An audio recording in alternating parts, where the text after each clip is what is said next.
Chapter 1. The air in the Imperial Recruitment and Processing Bay CR-77 was the same sterile, chilled temperature as the void outside the station's hull. It smelled of ozone, recycled sweat, and the faint, acrid tang of energy discharge from the ever-active T-scanners. Ellen stood at rigid attention, the cheap, gray polycotton of his fresh drudge uniform itching against his cyan skin. He focused on the cold metal of the deck beneath his boots, on the regimented rows of other recruits, a motley collection of species from across the Empire's resource streams, all united by a TTL barely scraping over 350. This is it, he thought, his mauve eyes fixed on a scorch mark on the far wall. The first step. Out of the soil, into the stars. Ellen. Glorfian. Farmer clan. The voice was a grinding bass, devoid of inflection. It belonged to Iron Enforcer Kalen, a mountain of burnished durasteel and simmering impatience. His armor, marked with the crossed hammer and shock baton, seemed to absorb the bay's harsh light. In his gauntlet hand, a data slate glowed, projecting Erlen's life, or the Empire's quantification of it, in harsh, blue holograms. Ellen snapped his gaze forward. Sir. Kalen's own eyes, hidden behind a tactical visor, seemed to scan the data rather than the recruit before him. Threat level assessment, 351. Kinetic thermal threat signature, minimal. Barely registers. A dismissive snort echoed in his helmet vocoder. Typical agri-stock. Your file says you trained with your planet's warrior clan to achieve this, generous rating. It wasn't a question. It was an accusation of forgery. Erlen's jaw tightened. I completed the trials, sir. At the Viridian Canyon Proving Grounds. I've seen the sim data. You won by hiding and letting drones trip over rocks. Kalen swiped the slate. A new readout flashed, energy signature analysis. But here's a curiosity's note. Faint, persistent background psionic signature. Subthreshold for combat utility. Scanner logs it as ambient pattern, non-threat. The enforcer finally looked up, the red glow of his visor meeting Erlen's eyes. Explain. A cold trickle, unrelated to the bay's chill, went down Erlen's spine. Psionic? That was mystic energy. He'd never trained with the mystics. The farmers had no such power. I cannot explain it, sir, Ellen said, forcing his voice level. Perhaps a scanner calibration error from the planetary outpost. Perhaps, Kalen rumbled, not sounding convinced. Or perhaps you're a farmer with a stunted mystic flair. Useless for focused combat. Might explain your pathetic KTT. He leaned in slightly, his armored bulk casting Ellen into shadow. The Empire has a use for proper psionic power. The Mystic Clan heretic hunters in the Praetorian ranks are worth 10 battalions of drudges. What you have is a whisper. A defect. The words were meant to crush. Defect. Agri-stock. Pathetic. Each one landed like a physical blow, eroding the proud vision he'd carried from Glorfia. He wasn't a pioneer, he was a statistical anomaly in the wrong column. Kalen straightened, making a final entry on the slate with a brutal stab of his finger. Assignment, Planetary Pacification and Resource Assessment Corps, 7th Unit. You'll be attached to Hammer Squad, Iron Enforcer Vorus Commanding. Your designation, Drudge Cataloger. A thin, cruel smile was audible in his next words. You'll use that noted, persistent energy signature, and your farmer's intuition to identify biosphere assets on newly pacified worlds. You will list every usable plant, mineral, and protein mass for resource processing. Your low threat level makes you expendable in contested zones. A suitable use of resources. The irony was a sucker punch to his gut. He had joined the galaxy's most powerful military to escape being a cataloger of dirt and crops. And they had made him exactly that, just on a planetary, industrialized scale. He was to follow the real warriors, the ones with measurable, respectable threat, and pick through the rubble they made, tallying the profit. Do you understand your purpose, drudge. Kalen's voice was a warning growl. Erlen's hands clenched into fists behind his back, the neat, short nails digging into his palms. He saw the sneer on the enforcer's hidden face, saw the bored contempt in the posture of the other processing officers. He was a number to them. 351, a line item. A resource assessing other resources. The grand dream of imperial status shattered, leaving only the cold, metallic reality of the Bay and his new designation. He swallowed the bitterness, the humiliation, and the first, faint tremor of a dreadful understanding. "Yes, sir," Erlen said, the words ash in his mouth. "I understand my purpose." "Good." Kalen deactivated the slate. Transports for the Prophet's Hammer depart from Bay Gamma in 1 hour. Dismissed. As Erlen executed a sharp turn and marched toward the designated bay, the weight of the enforcer's judgment followed him. But beneath the shame, a new, harder feeling crystallized. They see a number. They see a defect. They see a tool for consumption. He looked at the scanner on the wall, its lens passively glowing. Let them see what they want to see. For now. The route to Bay Gamma was a lesson in imperial scale and indifference. Erlen moved through arteries of polished metal and humming conduits, dwarfed by towering cargo loaders and bustling personnel with higher-grade insignias on their uniforms. No one met his eyes. A drudge was part of the scenery, less noticeable than a service droid. The promenade viewports showed the jewel of his home system, Glorfia, a swirl of blues and greens hanging in the velvet black. The sight was a physical ache. From here, you couldn't see the clan holdings, the misty valleys of the farmers, the crystalline training spires of the warriors, or the secluded mountain monasteries of the mystics. It was just a resource node on a star chart. His resource node. Bay Gamma was not for dignified embarkation. It was a high-volume throughput zone. The thunder of magnetic clamps and the shriek of atmospheric seals filled the cavernous space. The transport, the Prophet's Hammer, was a blocky, utilitarian vessel, a glorified armored barge with scuffed hull plating and the imperial sigil stamped hastily on its side. A cluster of figures waited near its open ramp. Erlen's new unit. He immediately identified Iron Enforcer Vorus. The man was a wall of amplified muscle and black composite armor, the hammer and baton insignia gleaming. His helmet was off, revealing a face like carved granite, bisected by a scar that pulled his lip into a permanent sneer. He was scrolling through a data slate, not looking at the squad. His threat level wasn't just visible on a scanner, it radiated from him in waves of controlled aggression. Erlen's own senses, sharpened by a lifetime reading subtle soil and plant energies, recoiled from the man's raw, abrasive aura, pure, undiluted kinetic thermal threat. The other 4 members of Hammer Squad were a study in imperial diversity.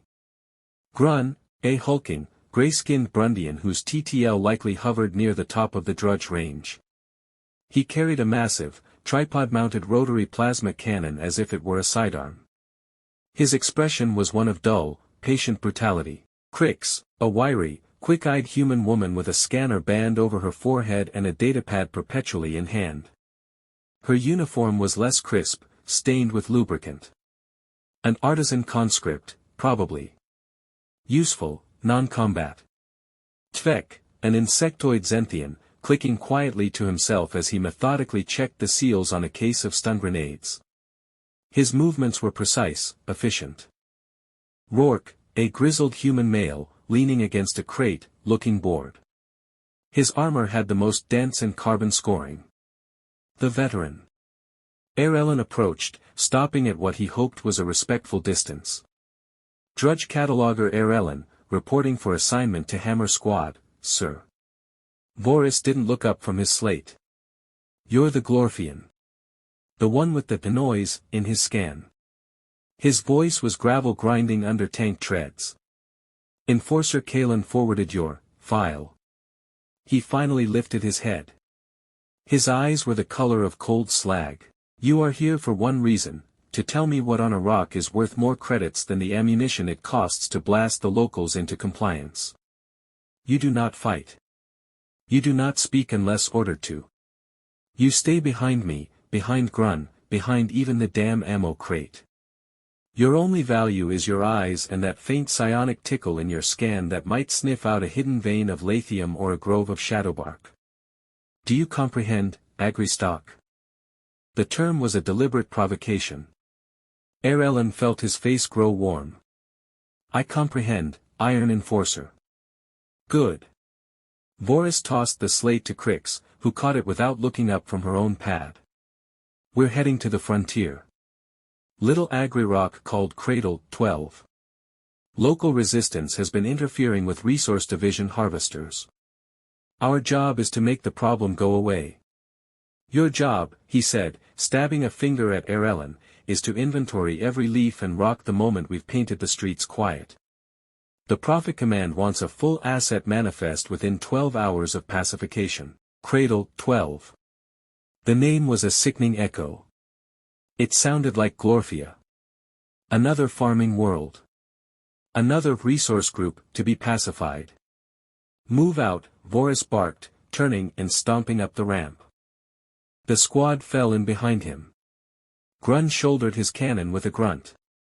Tvek clicked and followed.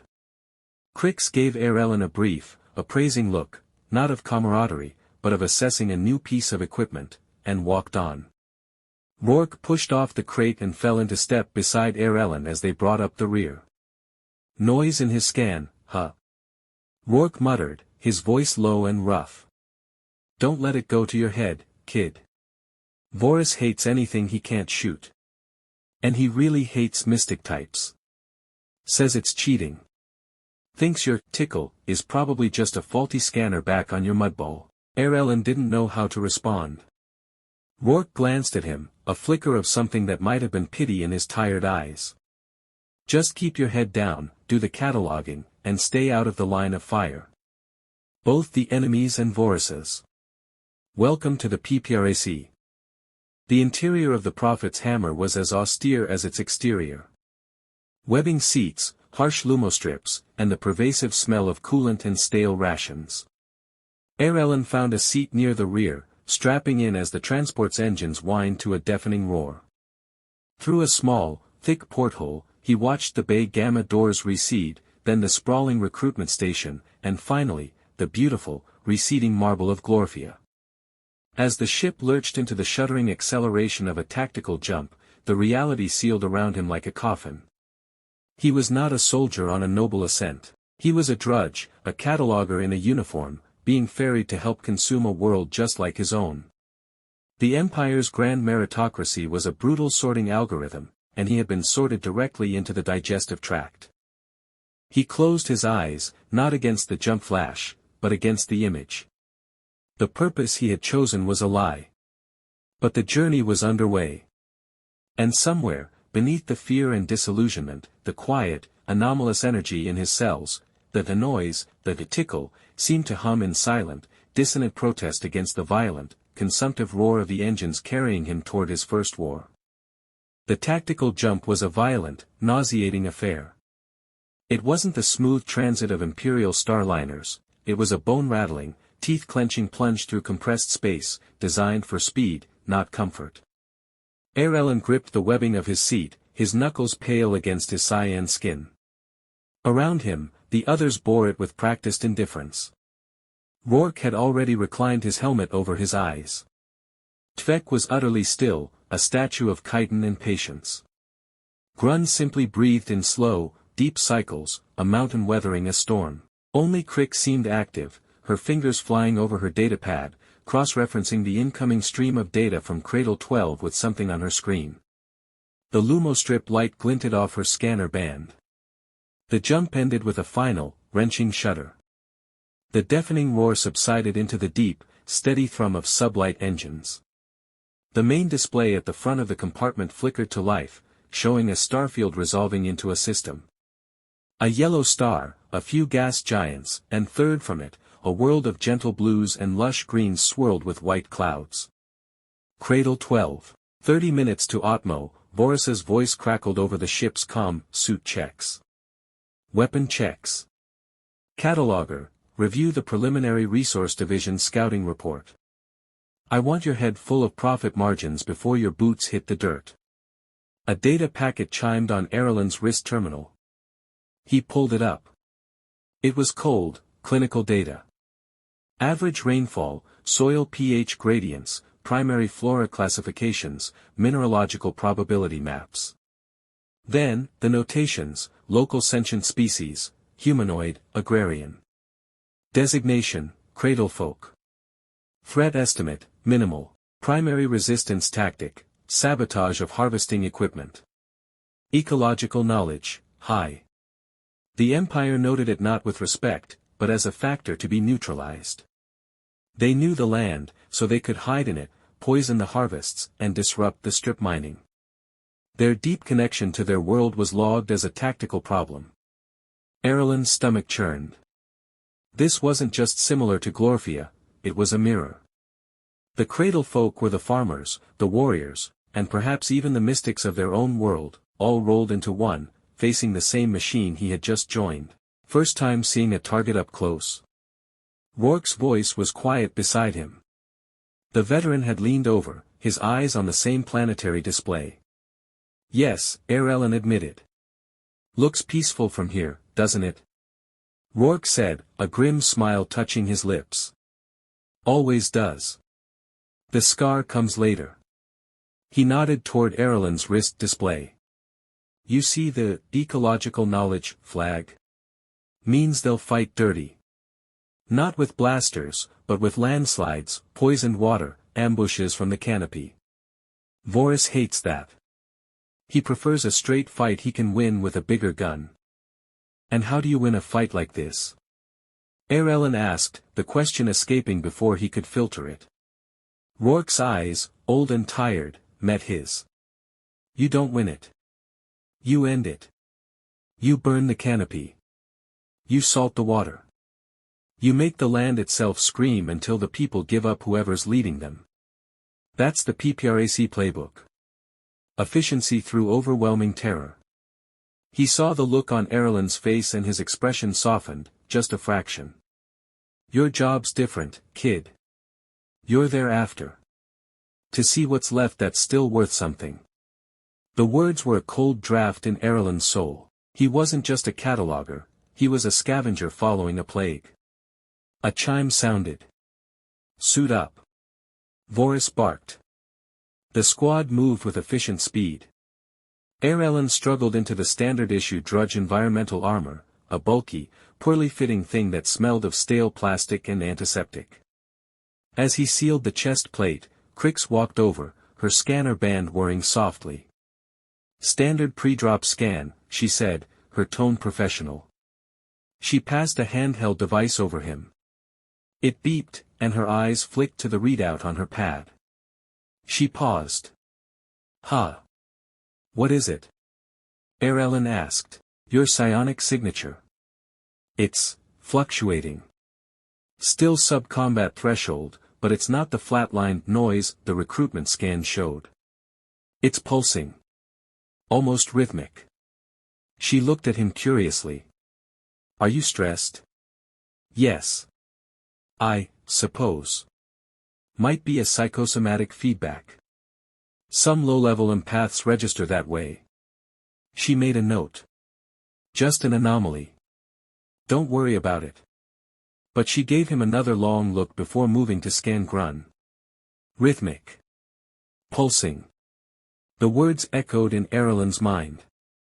He thought of the farmer's symphonic cultivation, the deep, slow rhythm of growth and harmony. Was his body, his very energy, reacting to the approaching violence against a living world? Was his defect screaming a warning he couldn't yet hear? Listen up. Voris called everyone to the center of the compartment. The main display now showed a closer image of Cradle 12, focusing on a continent-wide river delta, lush and green. A blinking red icon marked their landing zone, a resource division outpost currently under siege. Intel says a resistance cell of roughly 50, armed with repurposed mining tools, agricultural toxics, and stolen small arms has pinned down the RD security team. Our mission is simple, hammer the area around the outpost until all hostile signals cease. Then, Drudge Cataloger Ellen will accompany Crix to perform a preliminary asset survey of the immediate region. Voris's slag-colored eyes swept over them. Grun, you establish a field of suppression. Tvek, perimeter denial. Rourke, with me for breach and clear. The RD foreman is paying a bonus for every resistance head brought in. Let's not keep our clients waiting. Ellen felt the squad's energy shift. It wasn't excitement, but a kind of grim, functional readiness. A job to do. Grun hefted his cannon, the power cells humming to life. Tvek checked his grenade launcher. Rourke's bored expression was gone, replaced by a flat, focused calm. The Prophet's hammer began to vibrate as it hit the upper atmosphere. Orange glare filled the portholes. Ellen closed his eyes again, but this time, behind his eyelids, he didn't see the sterile bay or the starfield.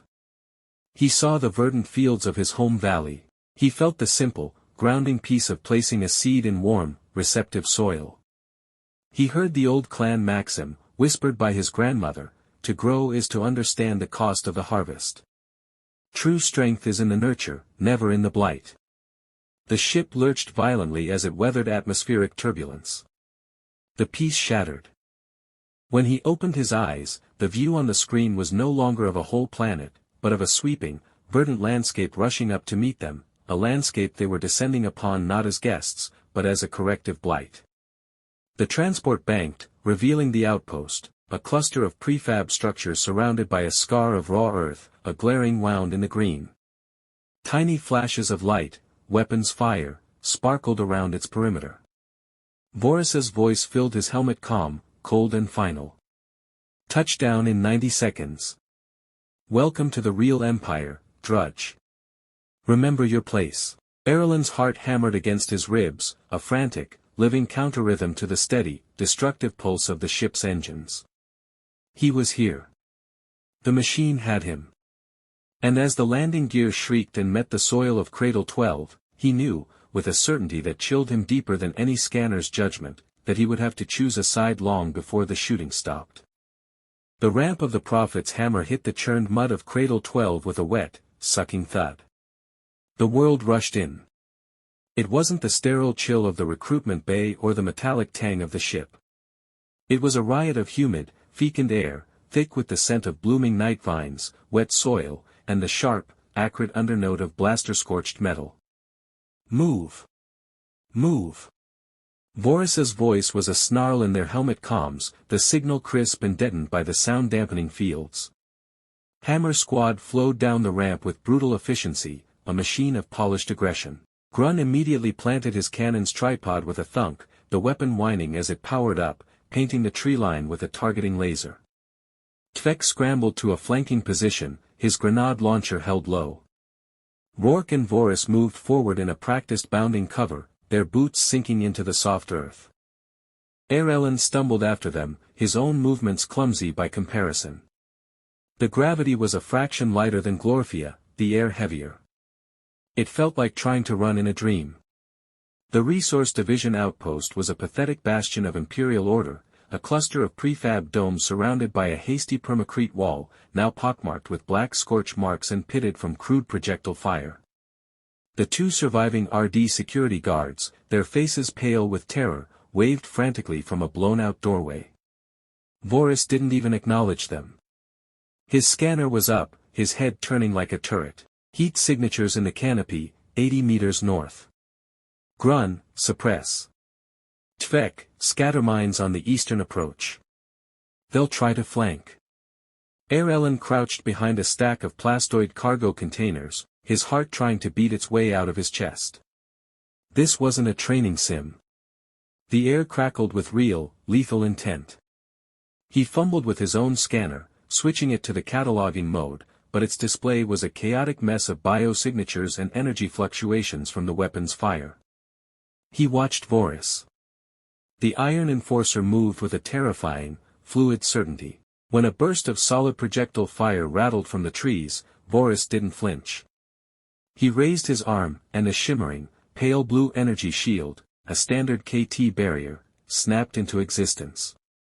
The rounds impacted with sharp pings and fell, harmless, to the mud. With his other hand, Voris leveled his heavy blaster rifle. There was no careful aim, just a visceral point and squeeze. A lance of crimson plasma tore through the foliage. A scream, cut short, echoed back. Threat level manifested as absolute, unassailable control. In that moment, the lesson carved itself into Erlen's mind with the clarity of a plasma burn. This was the Empire's language. Not paperwork, not diligent cataloging, not patience. It was the grammar of shields that turned bullets to dust, and of blaster bolts that ended lives from 80 meters. Voris's authority, his value, came from the quantifiable energy he could project and negate. He was a walking instrument of measured violence, and the system bowed to him. Erlen's own pathetic 351 TTL was a whisper in a thunderstorm. He would never be more than a scavenger, an afterthought, unless he learned to speak the language. Raise your threat level. The thought was a survival instinct, cold and sharp.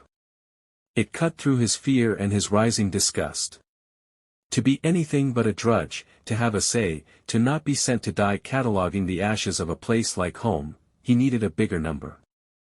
But how? His farmer biology wasn't built for raw kinetic thermal output. He'd broken himself to reach 351. Pushing that further would be a grueling, perhaps impossible, crawl. Then he remembered Crix's words on the ship. Your psionic signature. It's pulsing. Almost rhythmic. Psionic threat. Measurable power. The Empire understood it, valued it in the Praetorians. It was a different path up the same brutal mountain. If his latent energy wasn't just noise, if he could shape it, control it, make it threatening, his train off shattered as the world erupted. Grun's rotary cannon fired, a sustained, deafening BRRRT that shredded the jungle edge into a cloud of splinters and steam. Tvek's scattermines launched with soft thumps and detonated in a series of concussive whumps, filling the eastern approach with shrapnel and screams. It was horrifying. It was also terrifyingly effective. The sporadic fire from the resistance ceased. Perimeter secure, Voris stated, his voice calm. Crix, scan for tech or power sources in those ruins. Cataloger, with me. Now. Erlen scrambled to follow as Voris strode toward the shattered tree line. They passed the results of Grun's suppression. Erlen's stomach turned. This wasn't the clean, digital death of a sim. This was a brutal, organic ruin.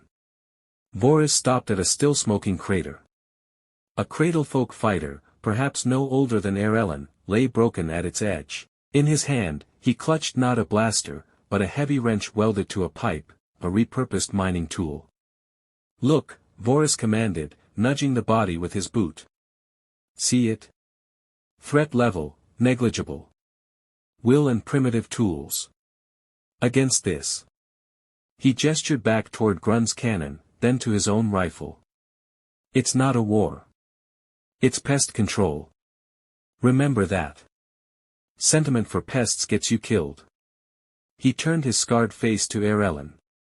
Your scan said the highest value flora in this sector is a root system called silverthread, grows near the water table, detected from orbit for its unique energy signature. Find it. Map the concentration. That's your only purpose here. Voris's calm buzzed. Enforcer, we've got a higher than expected concentration of lithium in the streambed. Need your authorization to divert the hammer's extractor. On my way. Voris looked back at Erlen, his gaze utterly dismissive. Do your job, drudge. He strode away, leaving Erlen alone at the edge of the carnage, the smells of ozone and blood and rich, dying earth filling his senses. The dichotomy was complete. Voris, the weapon, was called to assess a high-value mineral. Erlen, the drudge, was sent to find a plant. Raise your threat level. The thought returned, now with a desperate edge. He needed to train. Not just his body, but that strange, pulsing energy within him. He needed to turn the anomaly into a weapon the scanner would recognize and respect. It was the only way out of the mud. He activated his cataloger scanner, the beam sweeping over the vibrant, trampled undergrowth. As he did, he felt it, a faint, discordant vibration in his own chest, a sympathetic ache. It was the planet's pain, the symphony of Cradle 12, twisted into a scream. And his own hidden psionic signature, the so-called noise, was resonating with it. He wasn't just sensing it. On some level, he was feeling it. Clenching his teeth, Ellen began to walk, following the scanner's directions toward the water table. His mind, however, was far away, plotting a dangerous new course. He would learn the Empire's language of power. He would raise his threat level by any means necessary. And the first step would be to understand the strange, rhythmic energy in his veins that trembled at the death of a world. He was no longer just a drudge hoping to belong. He was a potential student, studying in the cruelest academy imaginable, with his first, brutal lesson now complete. The lesson was simple: in the Galactic Orient Empire, if you weren't a threat, you were a resource. And he was damned if he'd stay a resource any longer.